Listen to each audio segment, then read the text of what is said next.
Aku mau nanya nih, pernah nggak sih kamu membandingkan diri kamu sendiri dengan orang lain? Entah itu nilai ujian, pendapat atau opini kamu, hasil karya kamu, dan hal lainnya. Jawabannya, pasti pernah lah ya.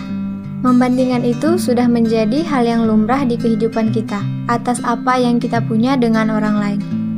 Ada satu peribahasa juga nih yang sesuai banget dengan apa yang kita bahas, yaitu rumput tetangga lebih hijau daripada rumput sendiri.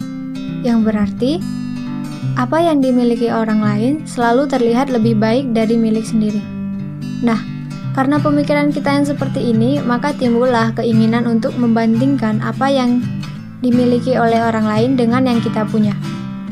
Dalam kacamata psikologi, perbandingan yang kita lakukan merupakan mekanisme psikologis mendasar yang mempengaruhi penilaian, ada pengalaman, serta perilaku kita ataupun orang lain. Hal ini dikenal dengan istilah perbandingan sosial. Well, kalau kamu pengen tahu lebih lanjut mengenai perbandingan sosial ini, tetap pantengin videonya ya, karena di video ini akan kita bahas bersama-sama. Have a good time watching! Oke, lanjut ya. Teori mengenai perbandingan sosial ini pertama kali dirumuskan oleh Leon Festinger pada tahun 1950.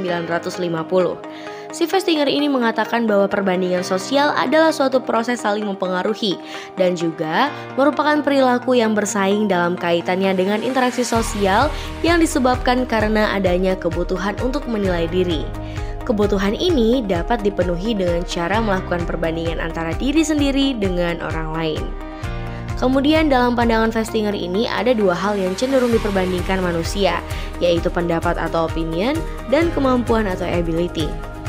Kita ambil contoh dalam membandingkan pendapat.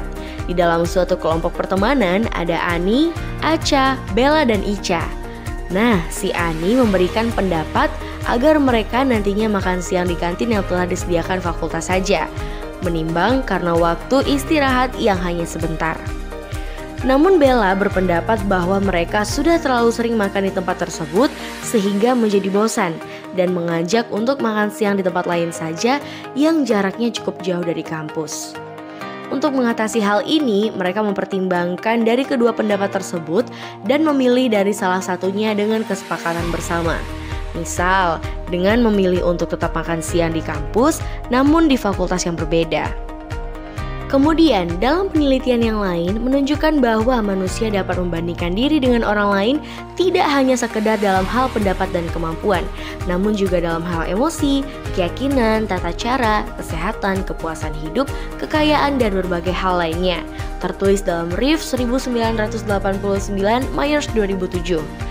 Secara lebih khusus, menurut Crawford dan Unger tahun 2000, perempuan lebih sering melakukan perbandingan sosial dalam hal penampilan fisik, sedangkan laki-laki lebih sering membandingkan pencapaian yang telah ia peroleh. Sebenarnya social comparison ini kerap terjadi secara sadar atau bahkan tidak disadari, namun alami terjadinya seiring berkembangnya pengetahuan, pengalaman, dan interaksi sosial yang dilakukan.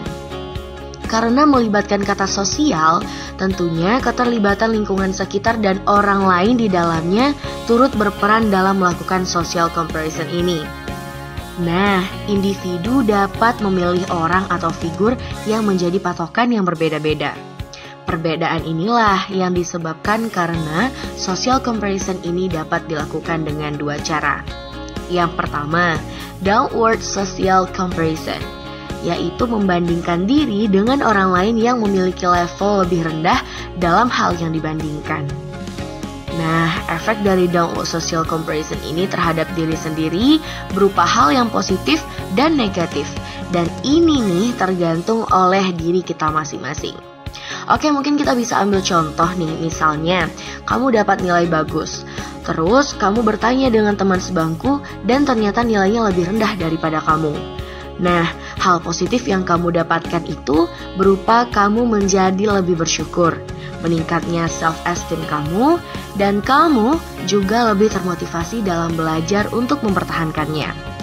Nah, tapi ada hal negatifnya juga nih, yaitu kamu bisa menjadi lebih sombong, merendahkan orang lain, atau kamu jadi lebih malas belajar karena kamu sudah mendapatkan nilai yang bagus, jadi kayak merasa diri sudah pintar gitu loh. Dan yang kedua ada upward social comparison, yaitu membandingkan diri dengan orang lain yang lebih baik dalam hal yang diperbandingkan. Sama halnya dengan yang downward social comparison tadi, bahwa dapat menghasilkan efek positif dan negatif terhadap diri kita. Nah, berkaitan dengan contoh yang tadi nih, namun teman kamu memiliki nilai yang lebih baik daripada kamu. Hal ini bisa kamu jadikan motivasi untuk lebih giat lagi belajarnya, kamu jadi terinspirasi darinya, dan bagaimana ia dalam belajar, serta hal-hal positif lainnya deh. Jadi, jika kamu tidak bisa mengendalikan diri kamu sendiri, hal ini bisa membuat kamu jadi iri hati, tidak puas dengan hasil yang kamu dapatkan, dan pada akhirnya kamu akan memandang diri kamu rendah. Well, social comparison ini tidak hanya berperan dalam membuat judgement atau penilaian terhadap diri sendiri dengan berpatokan orang lain, namun juga dapat mempengaruhi bagaimana seorang individu mengambil keputusan dan bersikap terhadap perbandingan yang ia lakukan. Baik upward maupun downward, social comparison dapat mempengaruhi rasa percaya diri, motivasi dalam diri, dan sikap seorang individu, baik menuju ke arah positif maupun negatif.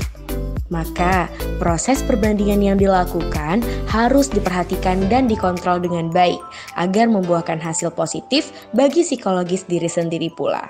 Nah teman-teman, itulah tadi pembahasan mengenai social comparison. Semoga apa yang telah kami sajikan di video ini dapat menambah ilmu pengetahuan kita semua. Oke, sebelum mengakhiri ada pantun nih yang mau disampaikan. Nonton TV sambil bernyanyi, makan buah juga kecapi. Niat hati hanya berbagi, jika ada salah, I'm sorry. Akhir kata, wassalamualaikum warahmatullahi wabarakatuh. Bye-bye.